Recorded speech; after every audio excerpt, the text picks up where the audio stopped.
ಒಂದು ದಿವಸ ವರ್ಷಕ್ಕೊಂದು ಸಲ ನಮ್ಗೆ ದರ್ಶನ ನೀಡ್ತಕ್ಕಂಥ ತಾಯಿ ಆಸ್ನಾಂಬೆಯನ್ನ ನೋಡ್ತಕ್ಕಂಥ ಅವಕಾಶ ಈ ದಿನ ಅಂದ್ರೆ ಇವತ್ತು ದೇವಸ್ಥಾನ ಓಪನ್ ಆಗಿರೋದು ಮೂಲಕ ಸಿಕ್ಕಿದೆ. ಇದೇ ವಿಶೇಷವಾದ ದಿನ. ಇಂಥ ಅತ್ಯಮೂಲ್ಯವಾದ ನೀರಿದ್ದರೆ ನಾಳೆ ಅಂತಕ್ಕಂಥ ಕಾರ್ಯಕ್ರಮ ನಡೀತಾ ಇರೋದು ಇಲ್ಲಿ ಈ ವೇದಿಕೆ ಮೇಲೆ ಇಲ್ಲಿರ್ತಕ್ಕಂಥ ಮಹನೀಯರ ಜೊತೆ ನಾನು ಇಲ್ಲಿ ಕೂತು ಈ ಒಂದು ಕಾರ್ಯಕ್ರಮದ ಬಗ್ಗೆ ತಮ್ಮೆಲ್ಲರ ಜೊತೆ ವಿಪ್ಲೇಸ್ ಮಾತಾಡ್ತಾ ಇರೋದು ಬಹಳ ಹೆಮ್ಮೆಯ ಕ್ಷಣ. ಪ್ರಮುಖವಾಗಿ ವೇದಿಕೆ ಮೇಲೆ ಆಸೀನರಾಗಿರ್ತಕ್ಕಂಥ ನಮ್ಮೆಲ್ಲರ ಪ್ರೀತಿಯ ಮುಖ್ಯಮಂತ್ರಿಗಳಾದ ಮಾನ್ಯ ಸಿದ್ದರಾಮಯ್ಯನವರು. ನಾನು ಮೈಸೂರಲ್ಲಿ ಬೆಳೆದವರು, ಆದ್ರಿಂದ ನಮ್ಗೆ ಒಂದು ಪರ್ಸನಲ್ ಫೀಲ್ ಇದೆ ಸರ್. ನಮ್ಮೂರಿನವರು ಅನ್ನೋದು, ನಮ್ಮ ಊರಿನ ಹೆಮ್ಮೆ, ನಮ್ಮ ಊರಿನ ಸಿದ್ದರಾಮಯ್ಯನವರು. ನಮ್ಮೇನೊಬ್ಬ ಪ್ರೀತಿಯ ಡಿ ಕೆ ಶಿವಕುಮಾರ್ ಸರ್, ಮಾನ್ಯ ಉಪಮುಖ್ಯಮಂತ್ರಿಗಳು. ನಾವು ಸಿನಿಮಾ ಕಲಾವಿದರಿಂದ ನಮ್ಮ ಭಾಷೆಗೆ ಒಂದು ಸ್ಲಾಕ್ಸ್ ತರ ಒಂದು ಮಾಸಿ ಕ್ಯಾರೆಕ್ಟರ್ ಕಾಣಿಸ್ತಿರ್ತೀರಿ ಸರ್. ತುಂಬಾ ಖುಷಿ ಆಗುತ್ತೆ ನಿಮ್ಮ ಪ್ರೆಸೆನ್ಸ್ ಇಂದ. ನಿಮ್ಮ ಪ್ರತಿಯೊಂದು ಚಂದಮಾನಗಳು ಬಹಳ ಖುಷಿ ಕೊಡುತ್ತೆ. ಮಾನ್ಯ ಸಚಿವರಾದಂಥ ಎಸ್ ಕೆ ಪಾಟೀಲ್ ಅವರು, ಮಾನ್ಯ ಶಿವಾಜಿನಗರದ ಶಾಸಕರಾದ ಬಸವರಾಜ ಅಶ್ವಥ್ ಅವರು, ನಮ್ಮ ಜಿಲ್ಲೆಯ ಮತ್ತೊಬ್ಬ ಅದ್ಭುತವಾದಂಥ ಜನಸೇವಕ ಹಾಗೆ ನೆಚ್ಚಿನ ಸಚಿವರಾದಂಥ ಭಾರತ್. ಸೊ ಇವೆಲ್ಲದ ಸೌತ್ನಲ್ಲಿ ವ್ಯಕ್ತಿಗಳಿರ್ತಕ್ಕಂಥ ಇತರೆ ವಿಡಿಯೋ ಗೇಮ್ ಅಂದಿಸ್ತ ನೀರಿದ್ದರೆ ನಾಳೆ, ನೀರಿದ್ದರೆ ನಾವು, ನೀರಿದ್ದರೆ ಬದುಕು ಅಂತ ಇದನ್ನ ಹೇಳ್ತಕ್ಕಂಥ ಸಾರಿ ಹೇಳ್ತಕ್ಕಂಥ ಅನಿವಾರ್ಯತೆ ವಾತಾವರಣ ಕಳೆದ ಕೆಲ ದಶಕಗಳಲ್ಲಿ ನಿರ್ಮಾಣ ಆಗ್ಬಿಟ್ಟಿದೆ. ಎಷ್ಟು ಕೇಳಿದ್ರು, ಎಷ್ಟು ಸರ್ಕಾರದ ಕಡೆಯಿಂದ ಎಷ್ಟು ಕಾರ್ಯಕ್ರಮಗಳು ಬಂದ್ರು ಇನ್ನೂ ಅರಿವು ಮೂಡಿಸ್ತಕ್ಕಂತಹ ಪ್ರಮೇಯ ದೊಡ್ಡದಾಗಿ ಬೆಳೀತಾನೆ ಇದೆ. ಕಾರಣ ಅಗತ್ಯ, ಬೇಡಿಕೆ ಹೆಚ್ಚಾಗಿದೆ. ಒಂದೇನಪ್ಪ ಇಷ್ಟೆಲ್ಲ ಅಡ್ವಾನ್ಸ್ಮೆಂಟ್ ಆಗಿರೋ ಕಾಲದಲ್ಲಿ ಟೆಕ್ನಾಲಜಿ ಇಷ್ಟು ಬೆಳೆದ್ರು ಕೂಡ, ಇಷ್ಟೆಲ್ಲದರ ನಂತರನೂ ಕೂಡ ಇನ್ನೂ ನಾವು ಹಳೆ ಬಾಕಿಗಳನ್ನ ಹೇಳಬೇಕಾದಂತ ಅನಿವಾರ್ಯತೆ ನಿರ್ಮಿಸಿರೋರು ನಾವೇ. ಇದನ್ನ ನಾವೆಲ್ಲರೂ ಮನದಟ್ಟಾಗಬೇಕು. ಯಾಕಂದ್ರೆ ಡ್ಯಾಮ್ಗಳನ್ನು ಕಟ್ಟಕ್ಕೆ ಮುಂಚಿನ ಕಾಲದಲ್ಲೂ ಕೂಡ ಕೆರೆ ತೊರೆಗಳಿದ್ವು. ಚಿಕ್ಕ ಚಿಕ್ಕ ಹೊಂಡಗಳನ್ನ ಮಾಡಿಕೊಂಡು ಆ ಕೆರೆಗಳಿಗೆ ಮಧ್ಯದ ನಡುವಿನಲ್ಲಿ ಸಂಪರ್ಕಗಳನ್ನ ನಿರ್ಮಿಸಿ ನಮ್ಮ ಪೂರ್ವಜರು ಫ್ಲಡ್ಗಳಾದಂಗೆ ಯಾವುದೇ ಪರಿಸ್ಥಿತಿಯಲ್ಲೂ ಮಳೆಯ ಕೊರತೆ ಆದ್ರೂ ಕೂಡ ನೀರಿನ ಕೊರತೆ ಆಗದೇ ಇರೋ ರೀತಿ ತಮ್ಮ ಊರುಗಳನ್ನ ಕಾಯ್ಕೊಂಡ್ಬಂದಿದ್ರು. ಅವ್ರಿಗಿದ್ದಂತ ಆ ಒಂದು ನೀರಿನ ಬಗೆಗಿನ ಜ್ಞಾನ, ನೀರಿನ ಬಗೆಗಿನ ಪ್ರೇಮ, ಇದೆರಡೂ ಎಲ್ಲೋ ಒಂದು ಕಡೆ ಕುಂಠಿತವಾಗ್ತಾ ಅಥವಾ ಈ ಒಂದು ನಮ್ಮ ಅಸಭ್ಯದ ಅದು ಕುಂಠಿತವಾಗಿ ಆ ಕಡೆಗೆ ನಾವು ಒಲದನ್ನ ತೋರಿಸದೆ ಇವತ್ತು ಈ ಒಂದು ಪರಿಸ್ಥಿತಿ ಬಂದಿದ್ದೀವಿ. ಅಂದ್ರೆ ಮಳೆ ಅತಿ ಆದ್ರೆ ಫ್ಲಡ್ಸ್ ಆಗುತ್ತೆ, ಮಳೆ ಬರ್ಲಿಲ್ಲ ಆದ್ರೆ ಡ್ರಾಟ್ ಆಗುತ್ತೆ. ಎರಡೂ ಪರಿಸ್ಥಿತಿ ನಾವೆಲ್ಲರೂ ಅನುಭವಿಸ್ತಾ ಇರ್ತೀವಿ. ಅಂಡ್ ಹೀಗೆ ಬುದ್ಧವಾದ ಇನ್ನು ಮುಂದಿನ ಪೀಳಿಗೆಗೆ ಅಂದ್ರೆ ನೀರು ತುಂಬಾ ಸುಲಭವಾಗಿ ಸಿಗ್ತಾ ಇದ್ದ ಮುನ್ನ ಅಸಡ್ಡೆ ಬೆಳೀತು. ನಂತರ ಏನಾಯ್ತು, ಈಗ ಬಿಸ್ಲೇರಿ ಇನ್ನೊಂದು ಹೆಸರಲ್ಲಿ ಮಿನರಲ್ ವಾಟರ್ಗೆ ಕುಡಿಯೋ ನೀರಿಗೆ ದುಡ್ಡು ಕೊಟ್ಟು ಹೋಗ್ತೀರಿ. ಅಷ್ಟೇ ಸಾಲದು ಅಂತ ಮಳೆ ಬರದ ಸಂದರ್ಭದಲ್ಲಿ ಟ್ಯಾಂಕರ್ಗಳನ್ನ ದುಡ್ಡು ಕೊಟ್ಟು ತರಿಸ್ಕೊಳ್ತಾ ಇದ್ವಿ. ಮುಂದೆ ಇನ್ಯಾವ ಪರಿಸ್ಥಿತಿಗೆ ಹೋಗುತ್ತೋ ಆ ಪರಿಸ್ಥಿತಿ ನಾವೆಲ್ಲ ಅದನ್ನು ನೋಡ್ಬೇಕಾ, ನಮ್ಮ ಮುಂದಿನ ಪೀಳಿಗೆಗೆ ಅದನ್ನು ಕೊಡಬೇಕಾ ಅನ್ನೋ ದೊಡ್ಡ ಪ್ರಶ್ನೆ ನಮ್ಗಿದೆ. ಆ ಪ್ರಶ್ನೆ ಬರಬಾರ್ದು ಮುಂದೆ ಅಂದ್ರೆ ನಾವು ಇವತ್ತು ಎಚ್ಚೆತ್ಕೊಳ್ಬೇಕು. ನೀರಿದ್ರೆ ಒಂದು ಸಣ್ಣ ಅಂದ್ರೆ ಒಂದು ಕೆರೆ ಹೇಳ್ಕೊಡಿ, ಆ ಕೆರೆ ನೀರಿದ್ರೆ ಅಲ್ಲಿ ಅಲ್ಲಿನ ಜನಕ್ಕೆ ಕುಡಿಯಕ್ಕಾಗತ್ತೆ, ಅವರ ದಿನಸರಿಗೆ ಬಸ್ತದೆ. ಅಂಡ್ ಅಲ್ಲಿ ಫಿಶರಿ ಆಗತ್ತೆ, ಅಲ್ಲಿನ ರೈತರು ಬದುಕ್ತಾರೆ, ಅಲ್ಲಿನ ಹೈನುಗಾರಿಕೆ, ಪಶುಗಳು ಎಲ್ಲದಕ್ಕೂ ಅನುಕೂಲ ಆಗಿದೆ. ಈಗೆಲ್ಲ ಮೂಲಕ ವ್ಯಾಪಾರ ವಹಿವಾಟು ಬೆಳೀತಾ ಹೋಗುತ್ತೆ. ಹೀಗೆ ಈ ಒಂದು ಚೈನು ದೊಡ್ಡದಾಗಿ ಪೂರಿ ಬೆಳವಣಿಗೆ ಆಗುತ್ತೆ, ನಾವೆಲ್ಲರೂ ಬೆಳಿತೀವಿ. ಅದೇ ನೀರಿನ ಅಭಾವ ಉಂಟಾಗುತ್ತೆ, ನೀರಿನ ಮೂಲಗಳು ಬಕ್ಕೋದ್ರೆ ಅಲ್ಲಿ ಆ ಊರಿನ ಬೆಳವಣಿಗೆ ತುಂಬಾ ಅದು ಕನಸೇ ಸರಿ. ಯಾಕಂದ್ರೆ ನಾವೆಲ್ಲರಿಗೂ ತಿಳಿದಿರೋದೇವ, ನಾಗರಿಕತೆ ಬೆಳೆದಿದ್ದು ಮನುಷ್ಯ ಉಗಮವಾಗಿದ್ದು ಈ ಹೊಳೆಗಳ ತರದಲ್ಲಿ ನಾಗರಿಕತೆ ಕಟ್ತಾ ನಾವು ಬೆಳೆದ ಮೇಲೆ ನಮ್ಮ ಅಗತ್ಯಕ್ಕೋಸ್ಕರ, ನಮ್ಮ ಬೇಡಿಕೆಗಳಿಗೋಸ್ಕರ, ಬೇಡಿಕೆನ ಪೂರೈಸ್ಕೊಳ್ಳೋಕ್ಕೋಸ್ಕರ ನೀರಿನ ಮರಕು, ನೀರಿನ ಅಸಡ್ಡೆಯಿಂದ ನೋಡಿ ಇವತ್ತು ಕ್ಷಾಮವನ್ನ ತಂದುಕೊಳ್ತಾ ಇದೀವಿ. ಬರಗಾಲವನ್ನು ಎದುರಿಸಿದೀವಿ, ಡ್ರಾಟ್ಗಳನ್ನಲ್ಲದೆ ಫ್ಲಕ್ಸ್ನು ವಿಪರೀತವಾದ ಫ್ಲಕ್ಸ್ ನೋಡ್ತಿದೀವಿ. ಇದಕ್ಕೆಲ್ಲರೂ ಕಾರಣ ನಾವು ಎಚ್ಚೆತ್ಕೋಬೇಕಾದಂತ ಸಂದರ್ಭ ಯಾವತ್ತೋ ಇಲ್ಲ, ಈ ಕ್ಷಣ ಈ ದಿನ ಮಾಡಬೇಕಾಗಿದೆ. ಇದನ್ನ ಈ ಒಂದು ಸುಸಂದರ್ಭದಲ್ಲಿ ಇಂತಹ ಒಂದು ಕಾರ್ಯಕ್ರಮದ ಮೂಲಕ ತಮ್ಮೆಲ್ಲರಿಗೆ ಈ ಒಂದು ವಿಷಯವನ್ನ ಹರಡುವಂತ ಅವಕಾಶ ಮಾಡಿಕೊಡೋದಕ್ಕೆ ಅಂಡ್ ಈ ಒಂದು ಇಲಾಖೆಗೆ ಇಷ್ಟು ಒಳ್ಳೆ ನವಿರಾದ ಅಥವಾ ನಮ್ಮ ಸಮಾಜಕ್ಕೆ, ನಮ್ಮ ಮುಂದಿನ ಪೀಳಿಗೆಗೆ ಬೇಕಾದಂತ ಕಾರ್ಯಕ್ರಮ ಹಮ್ಮಿಕೊಳ್ತಕ್ಕಂಥ ನಿಟ್ಟಿನಲ್ಲಿ ನನ್ನನ್ನ ರಾಯಭಾರಿಯಾಗಿ ಆಯ್ಕೆ ಮಾಡೋದಕ್ಕೆ ಬೋಸರ್ sir, thank you so much. ನೀವು ಅದು ನಮ್ಮ ಕನ್ನಡಿಗರ ಇಲಾಖೆಗೆ ಈ ಒಂದು ವಿಚಾರಕ್ಕೆ ನನಗೆ ಕರ ಬಂದಾಗ 2 ಸೆಕೆಂಡ್ ಯೋಚನೆ ಮಾಡ್ತಕ್ಕಂಥ ಅನಿವಾರ್ಯಗಳು ಇರಲಿಲ್ಲ. ಯಾಕಂದ್ರೆ ಇದು ನಮ್ಮೆಲ್ಲರಿಗೂ ಬೇಕಿರೋದು. ನೀರು ನಮ್ಮ ಹಕ್ಕು, ನೀರು ನಮ್ಮ ಸ್ವತ್ತು, ನೀರು ನಮ್ಮ ಧರ್ಮ, ನಮ್ಮ ಕರ್ತವ್ಯ ಕೂಡ. ಇದನ್ನ ಉಳಿಸೋದಕ್ಕೆ ನಾವೆಲ್ಲರೂ ಕೆಲಸ ಮಾಡೋಣ, ಹೆಚ್ಚು ಇದ್ರ ಬಗ್ಗೆ ಅರಿವು ಮೂಡಿಸೋಣ. ಅಂಡ್ ಮುಂದಿನ ಪೀಳಿಗೆಗೆ ನಾವು ಕೇವಲ ನಮ್ಮ ಮಕ್ಕಳಿಗೆ ಆಸ್ತಿ ಪಾಸ್ತಿ ಕೊಡೋದ್ರೆ ಸಾಲಲ್ಲ, ಒಳ್ಳೆ ವಾತಾವರಣ ಕೊಡಬೇಕು, ಒಳ್ಳೆ ನೀರು ಕೊಡಬೇಕು, ಒಳ್ಳೆ ಹಸನ ಬಿಟ್ಟು ಹೋಗ್ಬೇಕು. ಇದು ಈ ಒಂದು ಅವಶ್ಯಕತೆ, ಅನಿವಾರ್ಯತೆ ನಮ್ಮ ಮೇಲಿದೆ. ಸೊ ಇದನ್ನ ಅದೆರಡು ಪಾಚನ ದಯವಿಟ್ಟು ಎಲ್ಲರೂ ಒಗ್ಗೂಡಿ ಅಂಡ್ ತಲುಪ್ತಾ ರೈತ ಬಾಂಧವರಿಗೆ ನಾನೊಬ್ಬ ರೈತ ಕುಟುಂಬದಿಂದ ಬಂದವು. ಇವತ್ತು ಈ ಏರಿಯಾ ಇದ್ರ ಬಗ್ಗೆ ಮಾತಾಡೋಕ್ಕೆ ಅವಕಾಶ ಸಿಕ್ಕಿದೆ ಅಂದ್ರೆ ಅದು ನಮ್ಮೆಲ್ರಿಗೂ ಇರ್ತಕ್ಕಂಥ ಜವಾಬ್ದಾರಿ. ಅದಕ್ಕೆ ಒಂದು ಸಣ್ಣ ಒಂದು ಕನ್ನಡಿ ಅಂತ ನಾನು ನಂಬುತ್ತಾ ನಿಮ್ಮ ಜೊತೆ ನಾವೆಲ್ಲರೂ ಇದ್ದೀರಿ ಅಂತ ಆಶಿಸ್ತಾ, ನೀವೆಲ್ಲರೂ ಇದಕ್ಕೆ ಸ್ಪಂದಿಸ್ತೀರಾ ಅಂತ ಆಶಿಸ್ತಾ ನನ್ನ ಮಾತು ಮುಗಿಸ್ತೀವಿ. ಜೈ ಜೈ ಕರ್ನಾಟಕ, ಜೈ ಧರ್ಮ.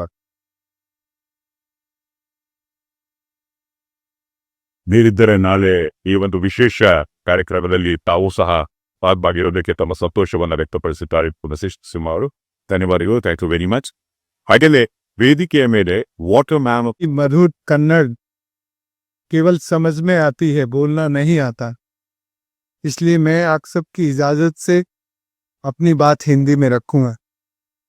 सम्माननीय मंच और मंच पर विराजमान कन्नड़ के मुख्यमंत्री, उप मुख्यमंत्री और जल के मंत्री और पर्यटन और पार्लियामेंट्री मंत्री और हमारे पुराने मित्र दीयाल पाटिल और सब मित्रों, साथियों, आपका राज्य सचमुच फॉर्चुनेट है। आपको ऐसी सरकार मिली है जो रैयतों की, किसानों की चिंता करती है। किसानों की चिंता करने वाले लोगों की आंखों में पानी होता है, और जो लोग अपनी आंखों का पानी बचाना जानते हैं वही किसानों की चिंता कर सकते हैं। जिनकी आंखों में पानी नहीं होता वो रैयत के बारे में सोच नहीं सकते। उनको केवल पैसे की सोच होती है, इकोनॉमिक इंफ्रास्ट्रक्चर की सोच होती है। उनकी आंखों में पानी सूख गया है, इसलिए आपकी आंखों में, आपके राज्य में अभी भी पानी बचा है। मैं 2 साल पहले जब कर्नाटक आया था तब आपके राज्य में सूखा था और आप पानी के लिए बहुत कोशिश कर रही थी आपकी सरकार की पानी बन जाए, लेकिन जिनको पैसे की चिंता होती है उनको पानी की चिंता नहीं होती, वो पानी की चिंता को भूल जाते हैं। पर आपकी सरकार में सचमुच मैंने जो कल देखा आपकी सरकार के पानी के कामों को, उसको देख के मैं इतना ही कह सकता हूं कि आपकी सरकार की ये कोशिश है कि ये जो धरती का पेट खाली हो गया है, आपके राज्य में round about 62% underground aquifer overdraft थे 2 साल पहले। इस साल थोड़ा अंतर्जल बढ़ा है, और ये जो अंतर्जल बढ़ा है इससे आपके राज्य की समृद्धि और आपके राज्य में शांति कायम होगी।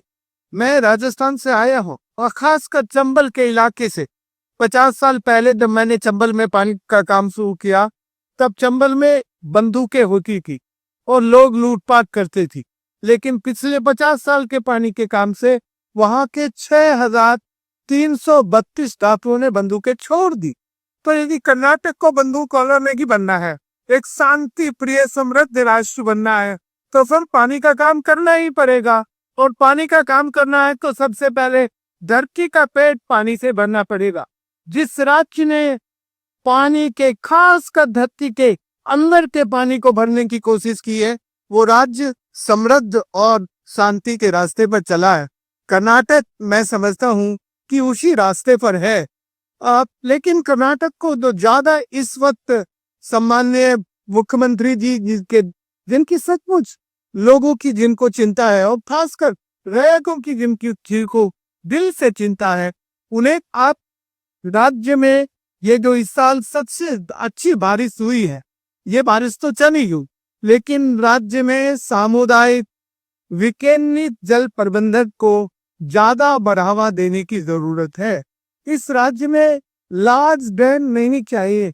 इस राज्य में हमें community driven decentralised water management चाहिए। यदि ये राज्य अपने को हमेशा के लिए एक सस्टेनेबल वाटर मैनेजमेंट के रास्ते पर आगे जाना चाहता है, सो ये जो माइनर इरिगेशन में भूजल का अंतर्भरण का काम आपकी सरकार ने किया है, मैं काम को सलूट करता हूँ। पर आगे के बड़ी सख्ताई से सलाह भी देना चाहता हूँ कि आगे यदि आपको भूजल अंतर्भरण करना है तो उसका ट्रेसरी ट्रीटमेंट करके ही करेंगे, तो आप एक सस्टेनेबल मैनेजमेंट पानी का अपने राज्य में और इस दुनिया को बता सकेंगे कि आपको केवल पानी की चिंता, हेल्थ की चिंता है। ये जो हमारा हेल्थ और पानी का मैनेजमेंट है, इसमें आपका राज्य नंबर 1 हो सकता है और पूरे देश को ये सिखा सकता है। जितना बड़ा काम आपने भूजल अंतर्वरण का शुरू किया है, ये काम सचमुच इस देश को सीखने के लायक है। इस देश में बहुत बड़ी बड़ी राजधानियां हैं, करोड़ों लोग रहते हैं, पर उन्होंने इस तरह से भूजल का अंतरकरण को भरने का काम नहीं किया है। बस मैं अंत में इतना ही निवेदन करना चाहता हूँ, आपसे भी और मुख्यमंत्री जी से भी और उप मुख्यमंत्री से भी और हमारे मित्र एस.के. पाटिल जी से भी कि आपका राज्य नंबर 1 है। बस उसमें आपको अपना आगे का जो पानी का काम करना है, उसमें ट्रेसरी ट्रीटमेंट के बाद भूजल का पुनर्भरण का काम करेंगे तो इस राज्य की हेल्थ भी ठीक रहेगी, इस राज्य की इकोनॉमी भी ठीक रहेगी और ये राज्य शांति के लिए राज्य बना रहेगा। जय हिंद।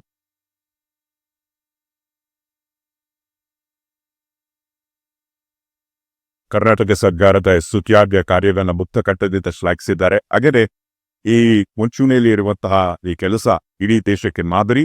ಇದನ್ನು ಉಳಿಸ್ಕೋಬೇಕಾದ್ರೆ ಹಲವು ಸಲಹೆಗಳನ್ನು ಸಹ ಅವರು ನೀಡಿದ್ದಾರೆ. That's how we were always a person thank the waterman of India. बहुत बहुत धन्यवाद सर. ಹಾಗೆಯೇ